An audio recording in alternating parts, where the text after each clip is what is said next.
nie weet, dit is die stoor. En as dit stoor, wat ek net die muziek stoor en dit net saam verstaan. Okay.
Goeiemôre broeders en susters. Ons sê baie hartlik welkom aan besoekers wat by ons is vanmôre. Ons nooi almal hartlik uit om saam met ons 'n koppie koffie of tee te drink na die erediens.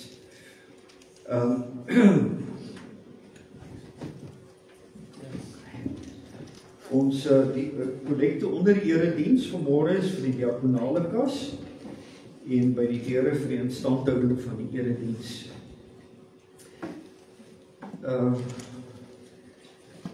Kateksasie na die diens, maar daar's die Bybelstudie hierdie week. Dan onder die lief en leed ons met die terugvoer, ons is dankbaar dat broeder Koos uit die hospitaal ontslaan is daar in Swede, dat met hom baie beter gaan, dat Suster Sophie se operasie goed afgeloop het, dat Dr. Miskin ook weer terug is by die huis en daar goed aansterk. Ons is dankbaar vir die verhoring ook van gebede. Dan dink ons aan Suster Ike wat besig is met toetse wat sy ondergaan om te bepaal of wat moet gebeur met behandeling en operasie. Sy kry die uitslae Dinsdag, baie sterkte, ons bede is dat die Here se hand oor julle is. En dan ook nog in die van die Wetering familie, klein Ida, Ida Junior, het die naweek erge besering opgedoen met 'n hokkiewedstryd. In haar gesig kies en sy is onder behandeling en ons bede is dat die Here se hand van genesing ook oor haar sal wees. Ons dink aan haar. En dan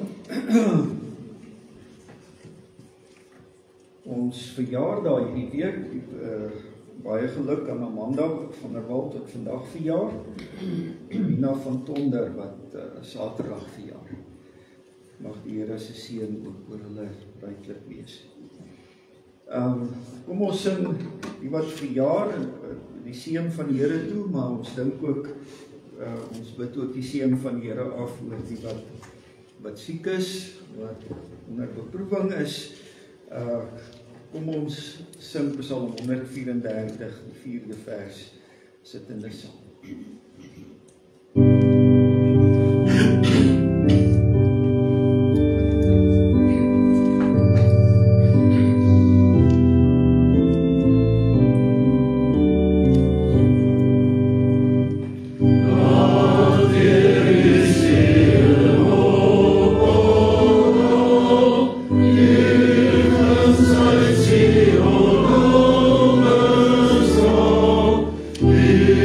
Viva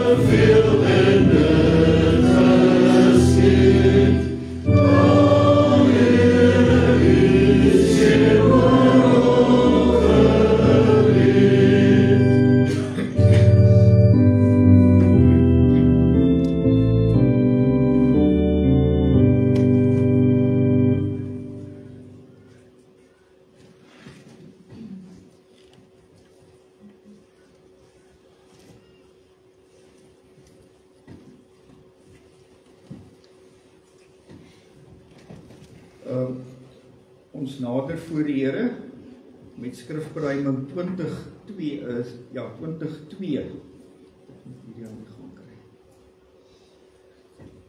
Skrifberuiming 20:2.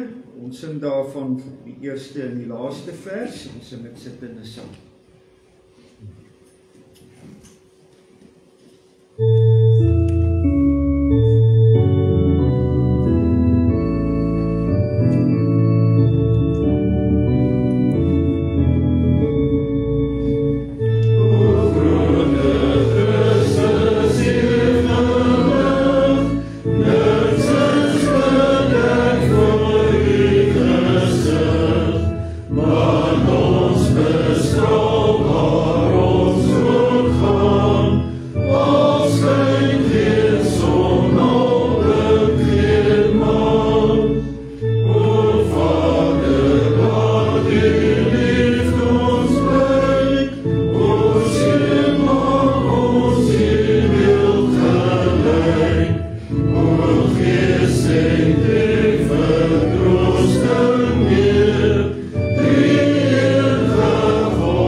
Die Here antwoord op ons geloofsvertroue en hy groet ons met sy seën. Geliefdes, genade vir julle en vrede van hom wat is, wat altyd was, wat altyd sal wees, en van die 7 geeste wat voor sy troon is, en van Jesus Christus, die geloofwaardige getuie, die eerstgeborene uit die dood, die heerser oor die konings van die aarde. Amen.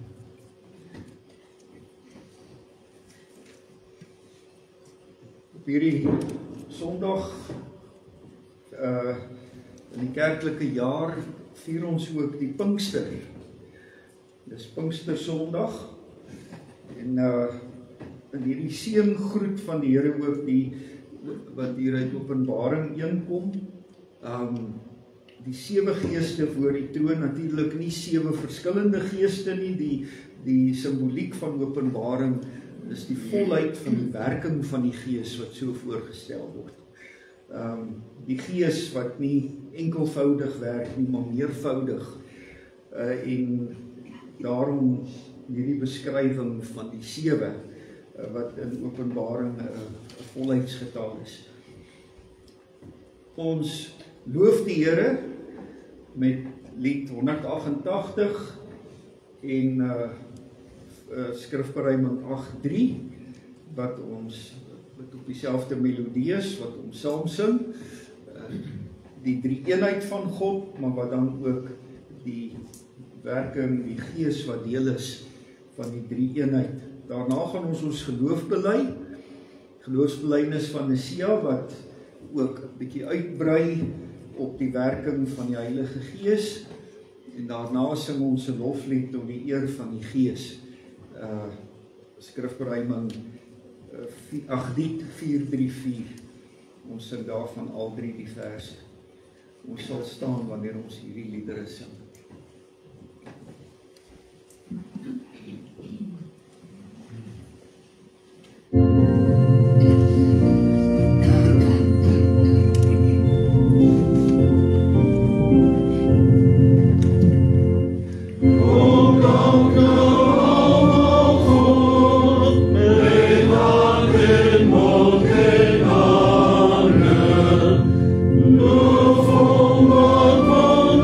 Sure.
die almagtige Vader, die skepper van die hemel en die aarde, van alle sigbare en onsigbare dinge, en in een Here Jesus Christus, die enige gebore Seun van God, voor al die eeue uit die Vader gebore.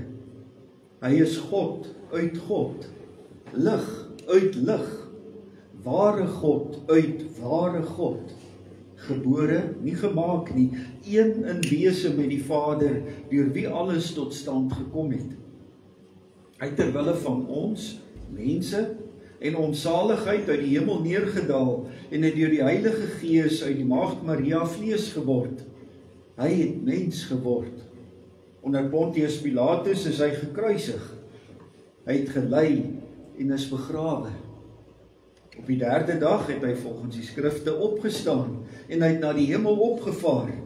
Hy sit aan die regterhand van die Vader, en hy sal met heerlikheid terugkom, om die lewendes en die dooies te oordeel. Aan sy koningskap sal daar geen einde wees nie. Ons glo in die Heilige Gees, wat Here is en lewend maak. Hy gaan van die Vader en die Seun uit, en hy word saam met die Vader en die Seun aanbid en verheerlik. Hy het deur die profete gespreek. Ek glo aan een heilige, algemene en apostoliese kerk. Ons bely een doop tot vergifnis van die sondes.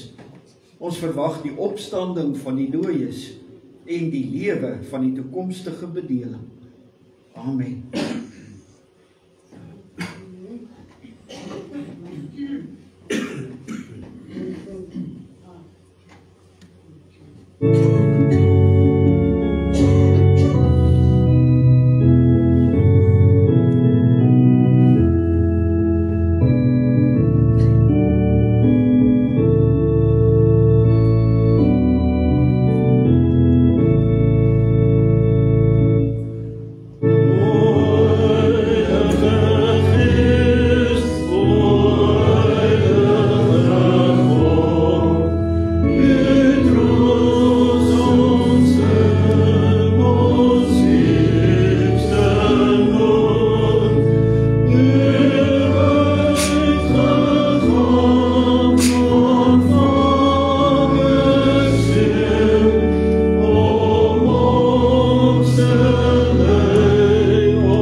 Belydenis, die Heidelbergse Katekismus wil ek Sondag 12 vanmôre lees.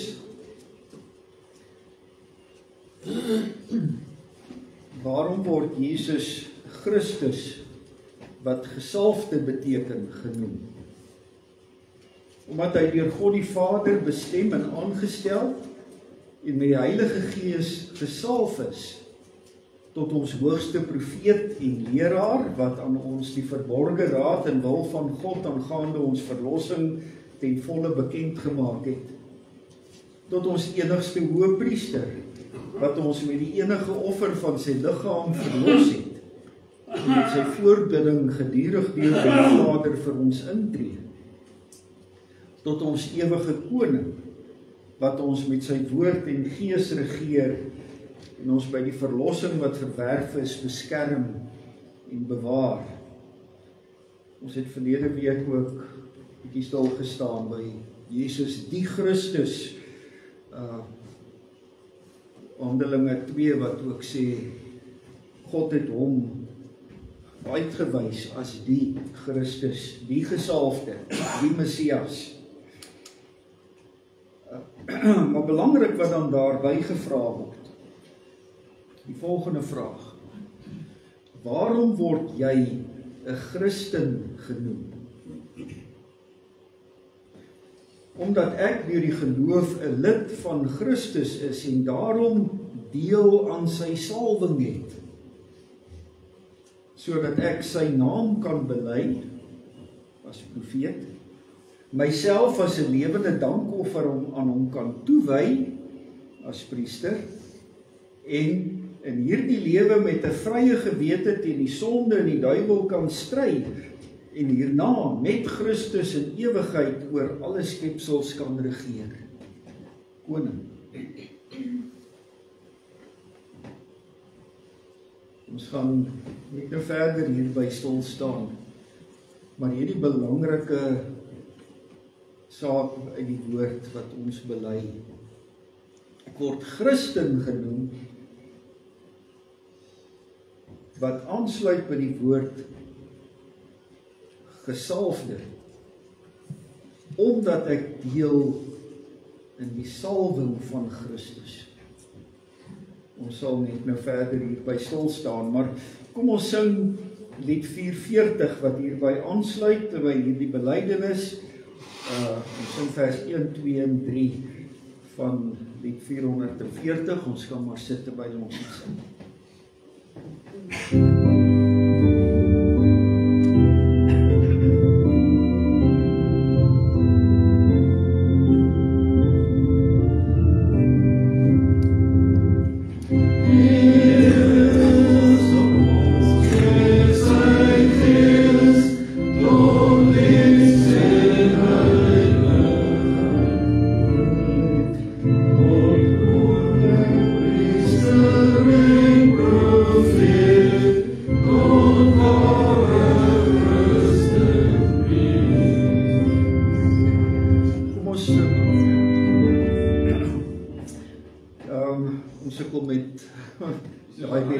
Lekker op hierdie woorde nie. Kom ons sing a cappella. Dis die melodie van O God van Jakob. Die Here salf ons met sy gees tot diens en heiligheid, tot koning, priester en profeet, tot ware Christen wees. Die Gees van God lei wonderbaar, voortdurend inspireer, dat ons met hom en met mekaar in liefde kan verkeer. Die Heilige Gees gee uit die skat, deur Christus self verdien. Sy liefde, blydskap, vrede, gunst, kom hy aan ons voorsien. Onder die leiding van die Gees, deur die werking van die Gees in ons hart, kan ons die wil van die Here doen. Daarom luister ons na sy wet, nie maar net as 'n stel koue reëls nie, maar die manier waarop ons as nuwe mense lewe tot sy eer. En alles berus in die verlossing van die Here, soos wat hy vir Israel geseën het in Eksodus 20. Ek is die Here jou God wat jou uit Egipte land, uit die plek van slawerny uitgelei het. Ons weet, ons is verlos, nie maar net uit Egipte nie, maar uit die slawehuis van die sonde, van die duiwel. En daarom wat ons kan, jy mag naas my nie ander gode hê nie. Jy mag nie vir jou 'n gesnede beeld maak, enige afbeelding wat in die hemelruim daarbo, of op die aarde hieronder, of in die water onder die aarde is nie. Jy mag nie voor hulle in aanbidding buig nie. Jy mag hulle nie dien nie, want ek, die Here jou God, is 'n besitlike God, wat kinders laat boet vir die sondeskuld van ouers, self die 3de en 4de geslag van hulle wat my verwerp, maar troue liefde bewys aan duisende, aan hulle wat my liefhet en my gebooie nakom. Jy mag die naam van die Here jou God nie misbruik nie, want die Here sal hulle wat sy naam misbruik nie ongestraf laat nie. Gedenk die Sabbatdag deur dit heilig te hou. 6 dae moet jy werk en alles doen wat jy moet, maar die 7de dag is 'n Sabbat ter ere van die Here jou God. Jy mag geen werk doen nie, nie jy, jou seun, jou dogter, jou slaaf en jou slavin, jou diere, jou vreemdeling wat by jou is nie. Want in 6 dae die Here die hemel en die aarde en die see gemaak en alles wat daarin is. Maar op die 7de dag het hy gerus. Daarom het die Here die Sabbatdag geseën en dit geheilig. Behandel jou vader en jou moeder met eerbied, sodat jy lang kan leef op die grond wat die Here jou God vir jou gaan gee. Vir die volgende gebooie blaai ek na Romeine 13. Wees aan niemand iets verskuldig nie, behalwe die verpligting om mekaar lief te hê. Wie sy medemens liefhet, het die wet vervul. Want dit, jy mag nie egbreuk pleeg nie, jy mag nie moord pleeg nie, jy mag nie steel nie, jy mag nie begeer nie, of watter ander gebod ook al word saamgevat in hierdie uitspraak. Jy moet jou naaste lief hê soos jouself. Die liefde doen die naaste geen kwaad nie. Daarom is die liefde die vervulling van die wet. Doordat ken julle die bestemde tyd, dat die uur reeds daar is om uit die slaap wakker te word. Ja, ons verlossing is nou nader as toe ons tot geloof gekom het. Die nag het reeds ver gevorder. Dit is amper dag. Kom ons doen afstand van die praktyke van die duisternis en ons trek die wapenrusting van die lig aan. Kom ons leef betaamlik, soos dit in die dag hoort. Nie met gevuif en dronkenskap, nie met ontug of losbandigheid nie, nie met rusie en afguns nie. Bekleed julle egter met die Here Jesus Christus en maak nie voorsiening vir julle sondige aard om sy drang te bevredig nie. Kom ons sing 'n beruiming uit Esegiel, die Here se belofte dat hy sy gees in ons harte sal gee sodat ons sy wil kan doen en wil doen onder sy seënende hand.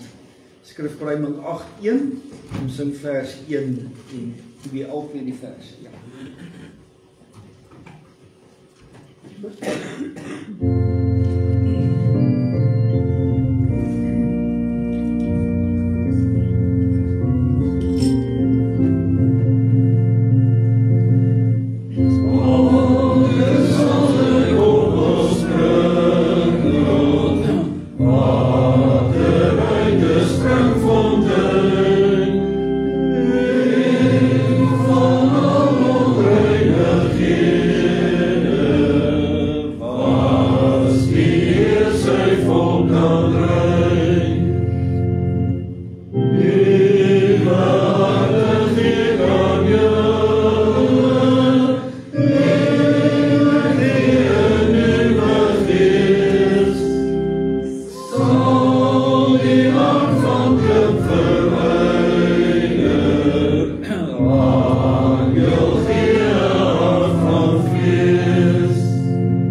O Here, ons almagtige God en Vader,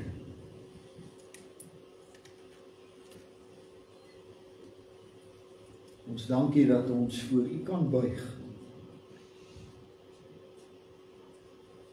Voor U, die almagtige, drie-enige God, Vader, Seun en Heilige Gees.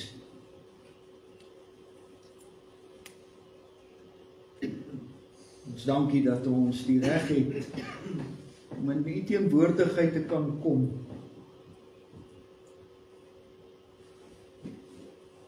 U heilige teenwoordigheid. Nie omdat ons dit verdien nie. Nie omdat ons uit onsself goed genoeg is nie, maar omdat U ons verlos het. Omdat U ons na U toe gebring het. Omdat U ons aangeneem het as U kinders. U Seun na hierdie wêreld gestuur het om die mure van sonde en skuld te kom wegbreek, sodat ons U kinders kan wees.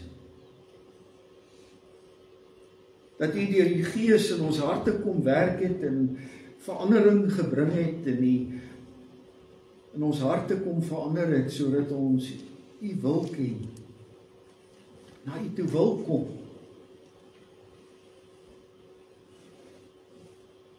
Here, hoe groot is U genade, U liefde, U verlossing. Kan ons dit ooit regtig begryp, regtig verstaan?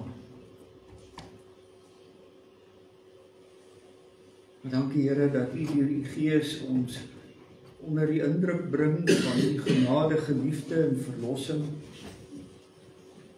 Ons bid Here dat U ons sal lei deur U Gees om al meer te groei in ons verstaan van wie U is, in ons verhouding met U, om al nader aan U te groei.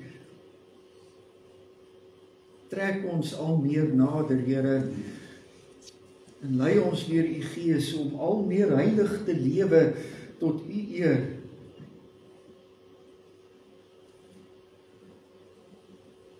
Lei ons dan ook nou, wanneer ons met U woord besig is, dat ons verstaan wat U in ons lewens doen deur U Gees. En dat ons dan waarlik ook ons roeping in hierdie wêreld sal uitleef om U in ons lewe groot te maak. Lei ons met U lig, U waarheid, U wysheid. En ons bid dit van U af, deur ons Here Jesus Christus, ons Verlosser. Amen.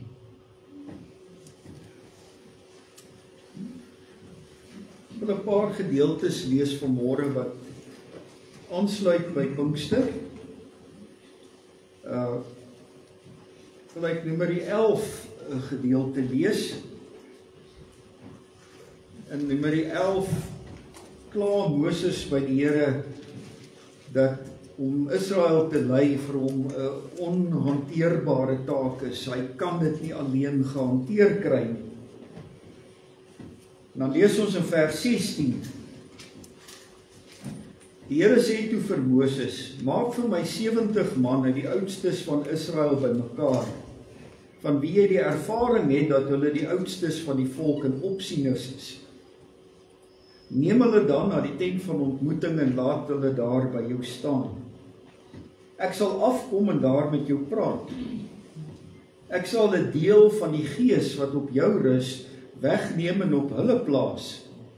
Hulle sal dan saam met jou die las van die volk dra, sodat jy dit nie alleen hoef te dra. Vers 24. Moses het uitgegaan en die Here se woorde aan die volk meegedeel. Hy het 70 man onder die oudstes van die volk bymekaar gemaak en hulle rondom die tent laat staan. Die Here het toe in die wolk afgekom en met hom gepraat. Hy het van die gees wat op Moses was weggeneem en op die 70 man die oudstes laat kom. Terwyl die gees op hulle rus, het hulle vurig geprofeteer, maar daarna nie weer nie. 2 manne het egter in die kamp agtergebly. Die een se naam was Eldad en die ander se Medad. Hulle was onder die wat ingeskryf is, maar hulle het nie na die tent toe uitgegaan nie. Die gees het ook op hulle gerus en hulle het in die kamp vurig geprofeteer. 'n Jong man het gehardloop en het vir Moses vertel en gesê, Eldad en Medad profeteer vurig in die kamp. Josua, seun van Nun, wat van jongs af by Moses diens gedoen het, het daarop gereageer en gesê, Moses, my Heer, laat hulle ophou. Maar Moses het vir hom gesê, is jy oorywerig ter wille van my? Ag, was die hele volk van die Here maar profete, dat die Here sy gees oor hulle sou laat kom. Hierdie amper eintlik profetiese wens van Moses. Ag, was die hele volk van die Here maar profete, dat die Here se gees oor hulle sou, dat die Here sy gees oor hulle sou laat kom.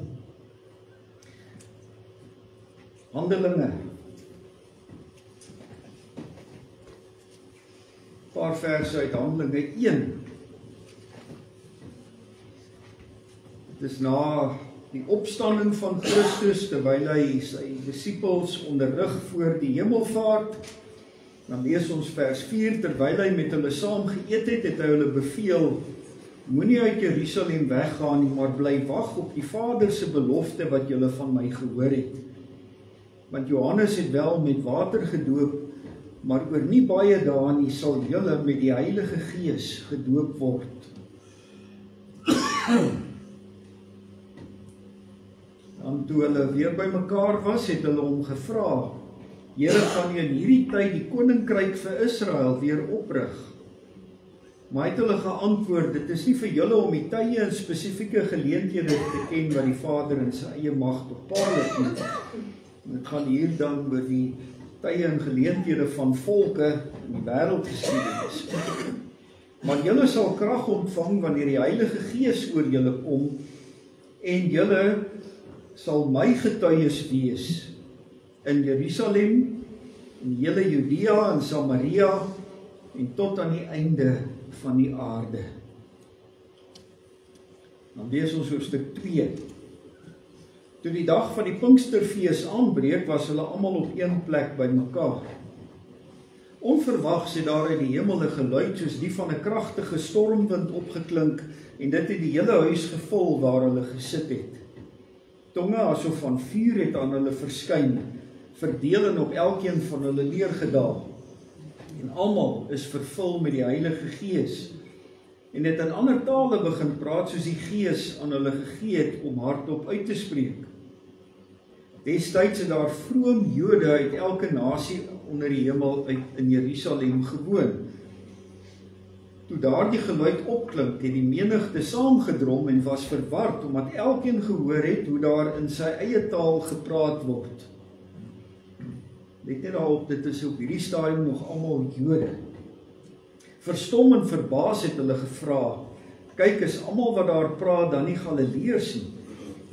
Hoe hoor elkeen van ons hulle dan praat in die taal waarmee ons groot geword het? Die Jode was versprei oor die wêreld en hulle is hier bymekaar vir die Pinksterfees een van die groot feeste was waarvoor die pelgrims van oral oor opgetrek het. Dan word al die verskillende wêrelddele gedoen, en dan vers 11, ons hoor hulle in ons eie taal oor die groot dade van God praat. Almal was verstom en verward en het mekaar gevra, wat beteken dit tog? Ander het weer spottend gesê, hulle is vol soet wyn. Daarop staan Petrus op, verhef sy stem en spreek hulle toe. Jode en julle almal wat in Jerusalem woon, dit moet julle weet. Luister goed na my woorde. Hierdie mense is nie dronk soos julle dink nie, dit is immers nog maar die 3de uur van die dag. Wat hier gebeur, is deur die profeet Joël aangekondig. En dit sal in die laaste dae gebeur, sê God. Ek sal my gees op alle mense uitstort. Julle seuns en julle dogters sal profeteer. Julle jong mense sal visioene sien, julle ou mense sal drome droom. Die visioene en drome hou verband met profesie. Ja, ook in my slawe en slavinne sal ek in daardie dae my gees uitstort en hulle sal profeteer. Lees net tot sover. Ons gaan nie die hele hoofstuk lees.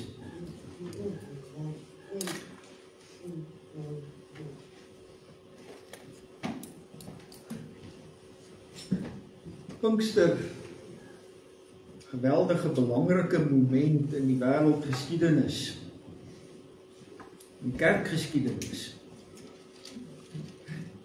Maar wat gebeur eintlik hier?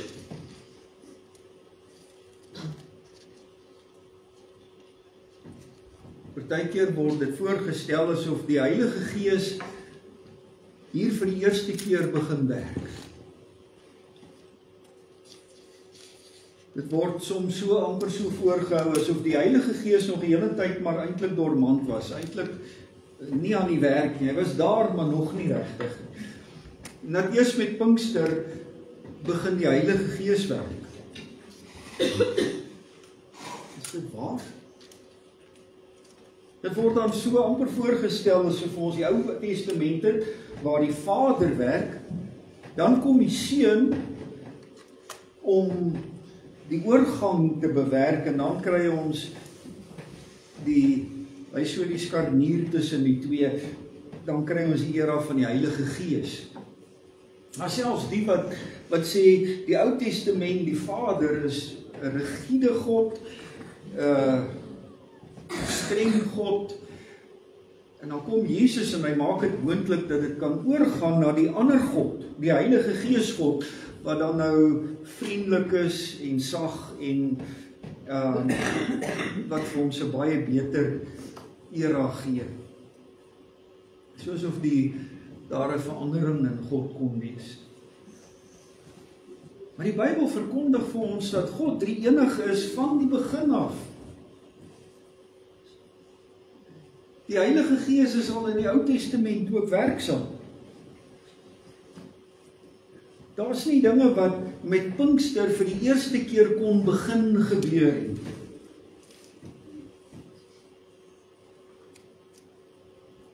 Ons het toe ons met Sondag 3 besig was, stilgestaan ook by wat Christus aan Nikodemus gesê in die nag.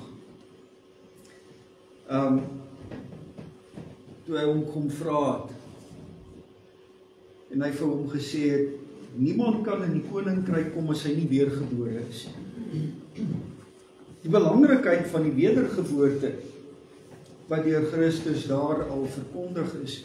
En ons het toe daarby stil gestaan ook dat die wedergeboorte kon nie eers met Pinkster begin. Dis waar van die begin af dat ons wedergebore moet wees om te kan glo, om aan die Here te kan behoort. Om uit die geloof te kan leef.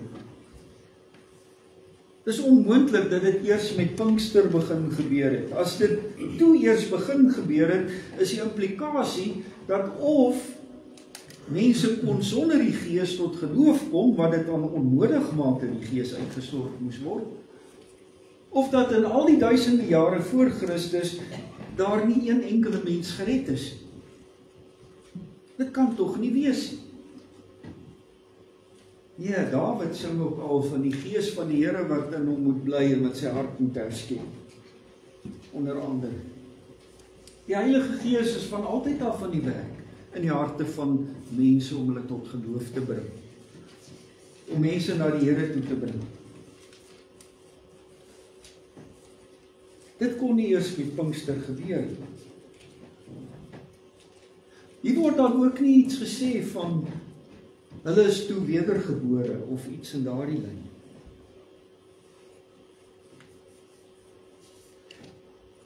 Die Gees se werking is geweldig kompleks. As 'n ryke verskeidenheid van werkinge van die Gees. En nie alles daarvan word met Pinkster verbind. Wat gebeur met Pinkster?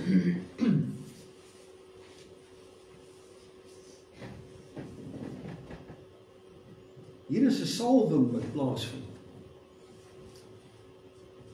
Die salwing met die Heilige Gees. Die kerk word in diens gestel. Die Here Jesus Christus het met sy dienswerk as hoëpriester het hy die reg verwerf waarby ons verlede week ook stil gestaan het met die hemelvaart om die koning te wees, om die raadsplan van God in vervulling te laat gaan.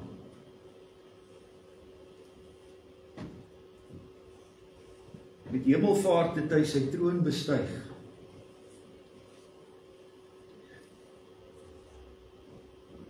Dit was die gebruik in die ou tyd ook dat wanneer 'n koning gekroon is, daar 'n feestyd is.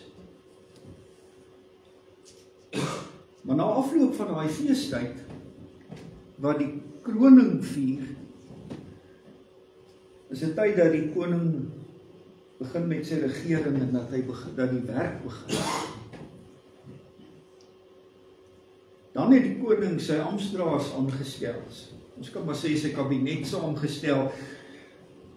Die wat verantwoordelikheid dra in sy koninkryk, het hulle werk gekry en hulle moes begin funksioneer.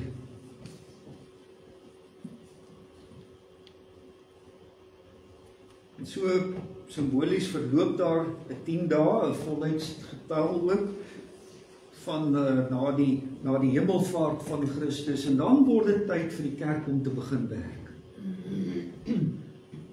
Vir die koninkryk van die koning om te begin funksioneer. Daarvoor stel die koning sy amptdraers aan.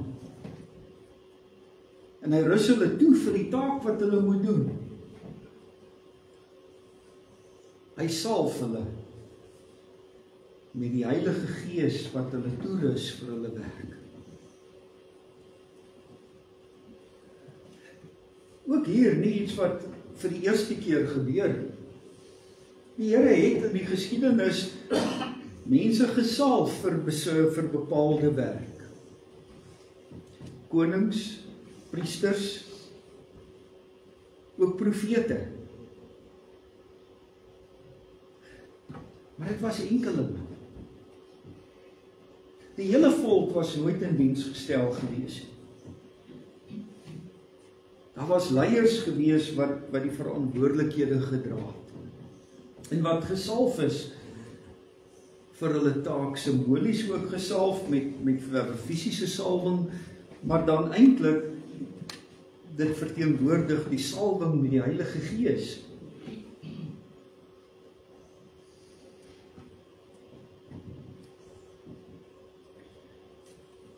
So die Here vir Moses geroep en aangestel om die volk te lei. Om daartoe toegerus deur sy Heilige Gees wat op Moses gerus het. Maar Moses kan alles nie gedra kry nie. Hy kla voor die Here, die taak is te groot. Een mens kan dit net nie hanteer nie. En die Here sê dan vir hom, ek gaan vir jou 70 gee wat jou kan help. 70 leiers wat gekies word, en dan word hulle ook gesalf met die Heilige Gees om hulle werk te kan doen. Om in staat te wees om die verantwoordelikheid te dra. Nog steeds 'n klein groepie binne 'n groot volk. 70 mense wat die leierskap moet dra, wat gesalf is om hulle werk te doen. Teken van die salwing dat hulle profeteer. 2, Eldad en Medad is nie daar by die tent van ontmoeting nie, maar nog steeds word hulle ook gesalf, al het hulle in die kamp agtergebly, en daarom begin hulle profeteer. En omdat hulle nie by die tent is nie, word daar dan gesê, maar hoe nou? Hoe kan hulle nou daar profeteer? Moses maak hulle stil. En Moses se reaksie, kan dit maar eintlik wees dat die hele volk profeteer.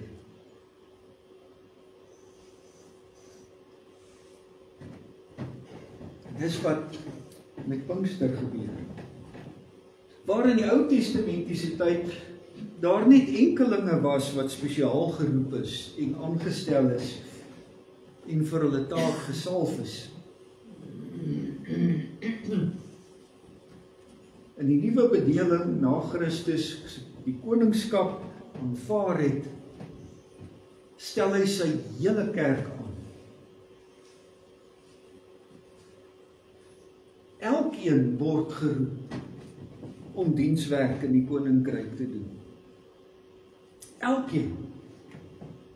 Niemand is te onbelangrik daarvoor nie. Nee, nie meer word net leiersfigure gekies wat deur die Here gesalf word om hulle werk te doen. Nee. Elkeen. Die salwing van Christus loop uit oor sy hele liggaam. En so bely ons dit dan ook. Dis waarom ek 'n Christen genoem word. Omdat ek deel in die salwing van Christus. Die Here sê vir sy disippels voor sy hemelvaart, ek het vir julle werk. Julle moet getuig. My koninkryk moet uitgebrei word. Maar sê hulle, moet dit nie in eie krag probeer doen nie. Wag op die salwing. Wag op die uitstorting van die Gees.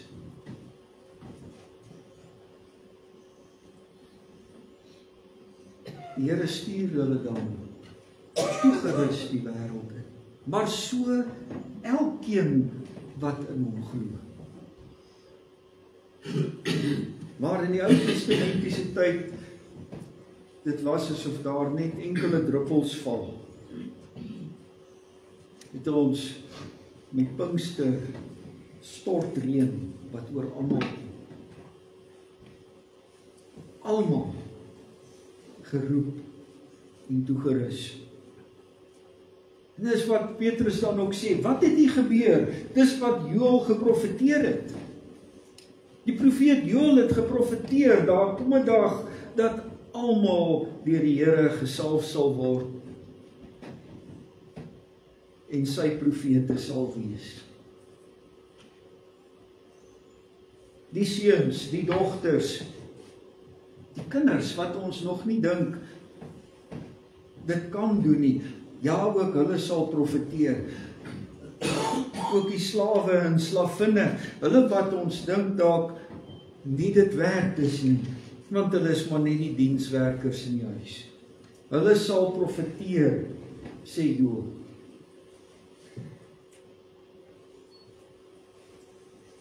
Met Pinkster sê die Here, ek maak nie meer onderskeid in stand nie. Of jy hoog is of laag.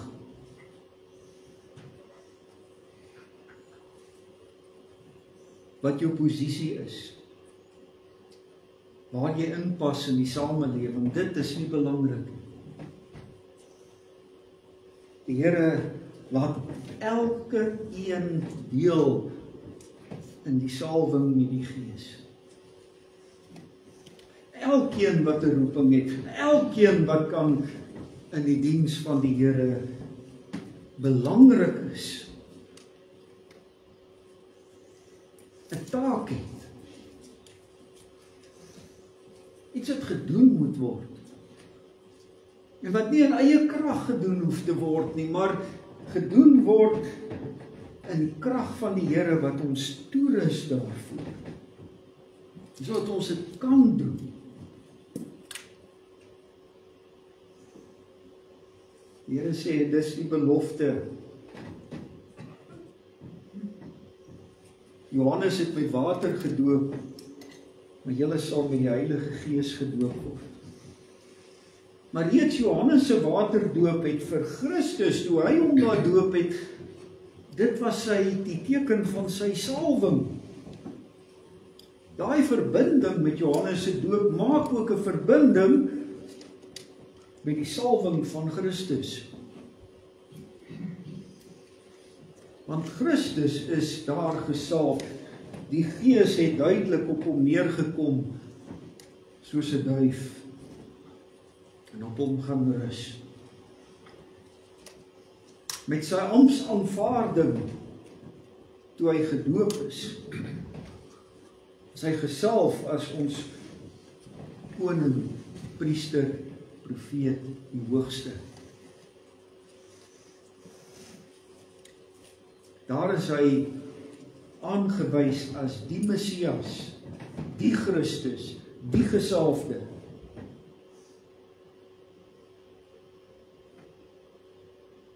En soos wat hy gedoop is, gesalf is met die Gees, so sal daardie, sê Christus, daardie belofte is vir julle almal. Die Gees sal oor almal uitgestort word, wat aan die Here behoort.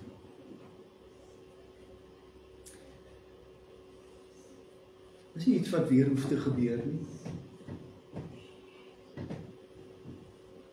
Ja, baie keer word gesê, maar die kerk is al meer dood. Die Gees moet weer uitgestort word. Daar word baie keer bidure gehou in hierdie tyd, dat die Gees tog weer oor die kerk sal kom. Dis nie nodig nie.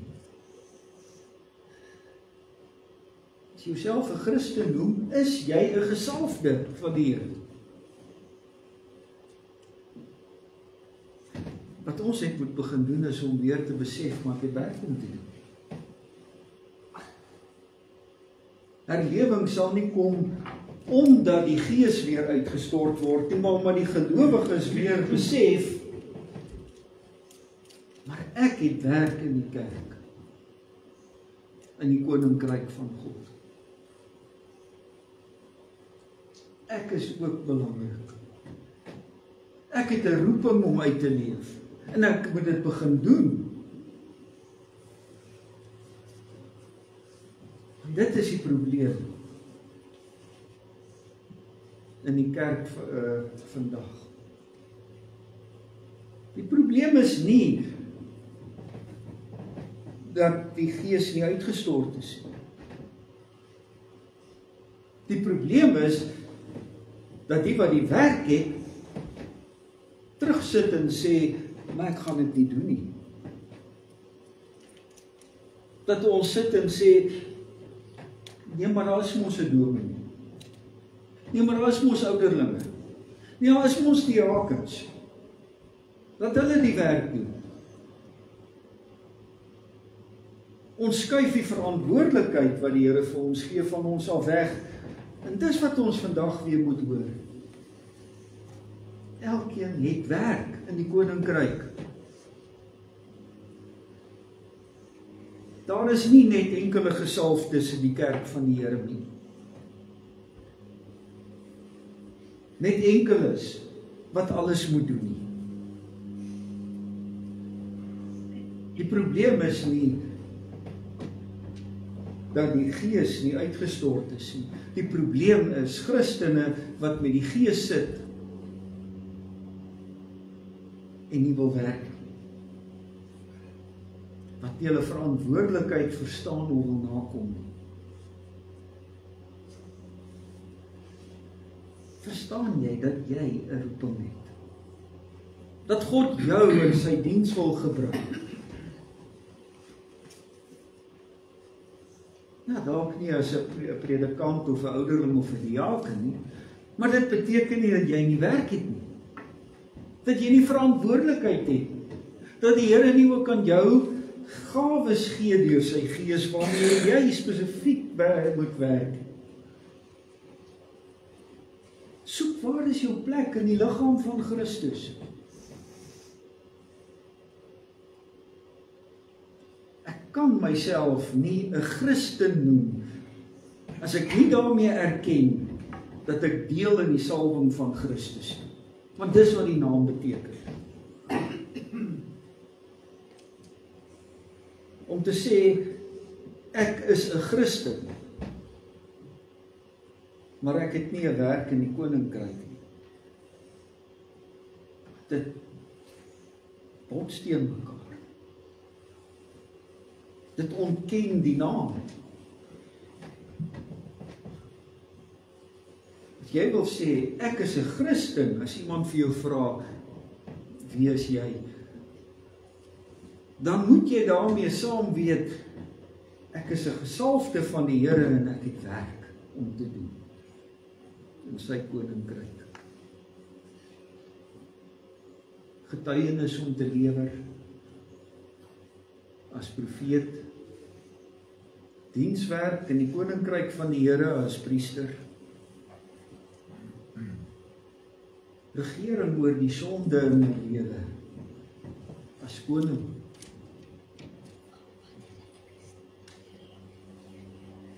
Ons kan. Ons is toegerus daartoe. Daarom gesalfdes van die Here leef en werk.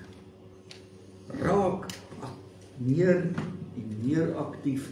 Soek, wat wil die Here hê moet jy doen in sy koninkryk? Doen dit, want jy weet, ek is toegerus daartoe, ek kan. Want die Heilige Gees van God is ook aan my gegee. Is ook oor my uitgestort. Ek behoort aan Christus. Ek is 'n Christen. Amen.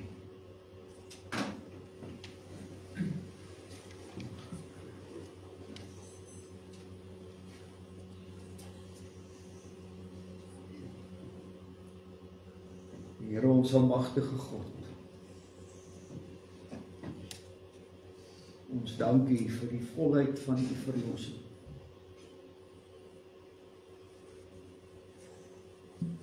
Ons dank U vir die werk wat U in ons gedoen het deur U Gees, deur ons lewend te maak op grond van die verlossing van Christus.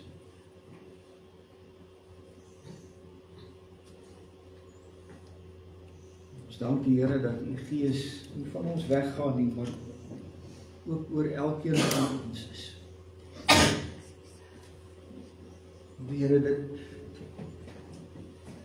ons moet erken dat dit vir ons 'n begrip is wat vir ons moeilik is om te verstaan. Dat ons van onsself baie keer dink dat ons nie regtig die moeite werd is om dienswerk in die koninkryk te moet doen nie. Ons te jonk of te oud is, te swak,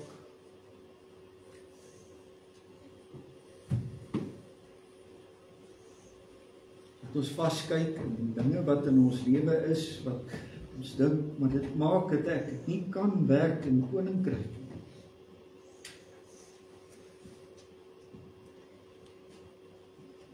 Ons moet voor U bely, Here, dat ons baie keer wegskram, eintlik maar lui is.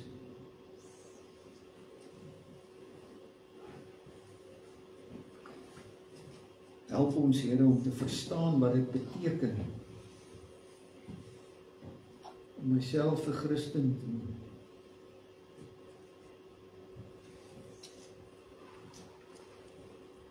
Help ons om te verstaan, Here, dat dit waarvoor ons bang is om te doen,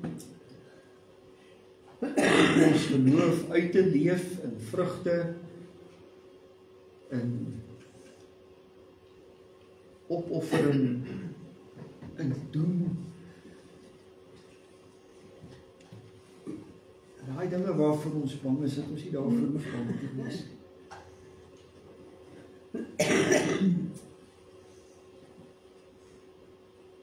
Omdat ons dit nie in eie krag hoef te doen nie. Hy ons ook, Here, dat ons dit nie in eie krag wil doen, maar dat ons altyd afhanklik van U Gees se leiding, U Gees se toerusting, bidend ons dienswerk sal doen. Dat ons elke dag sal soek, Here, wat wil U hê, wat moet ek vandag doen in die koninkryk, in U diens? Hoe moet ek leef? Dat U Gees my mag lei, sodat U verheerlik mag word.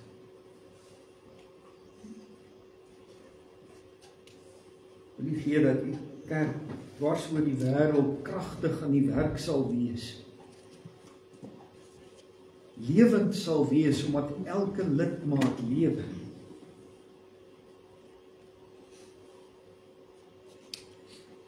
Lei ons, Vader, om U lig, U leiding, U krag, U toerusting raak te sien, en daarom kragtig te lewe. Laat daar lewing wees in U kerk dwars oor die wêreld, Vader, nie omdat U nodig het om meer te werk nie, omdat U reeds in ons lewens is. Maar omdat die kerk die roeping verstaan en al meer ons roeping uitleef tot U verheerliking.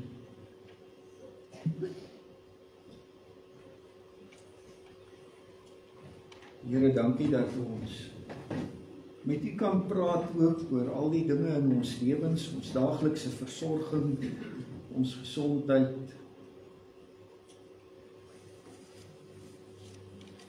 Ons bid, Here, vir U genade ook oor elke lidmaat. Ons dankie vir pad van herstel wat daar is by ons lidmate en mense wie ons ook al U seën afgebid het.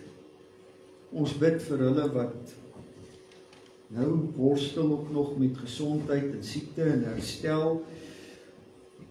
Here, ons bid dat julle elkeen in die holte van die hand sal toevou en sal dra. Die hand van genesing sal uithou oor hulle. Here, dankie dat ons kan weet dat U elkeen van ons se gebed hoor, dat U Gees ons harte deurgrond en deursoek. En ook dit wat ons nie weet hoe om onder woorde te bring nie, ook voor U verwoord. Dankie dat ons met vrymoedigheid mag bid. Grond van die verlossing, deur die krag van U Gees. Amen. Ons gee geleentheid vir die insameling van ons liefdegaves.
Ons sing uit die beruiming van Handelinge 2. Dit is wat verkondig is, dat ek my gees sal uitgiet. Vers 5, daar jou seuns en dogters dan nie meer van spraak en dood. Dit beteken net dat hulle wat dan nie meer, hulle sal nie meer nie weet wat om te sê nie, maar hulle sal profeteer. Almal ontvang die gawe van die Gees. Kom ons sing vers 4, 5, 7 en 9.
Die Here sal sy aangesig oor jou laat skyn en in jou genadig wees. Die Here sal sy aangesig na jou toe oplig en aan jou vrede gee. Ja, die genade van ons Here Jesus Christus, die liefde van God en die gemeenskap van die Heilige Gees sal met u almal wees. Amen.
Jy moet gebruik van baie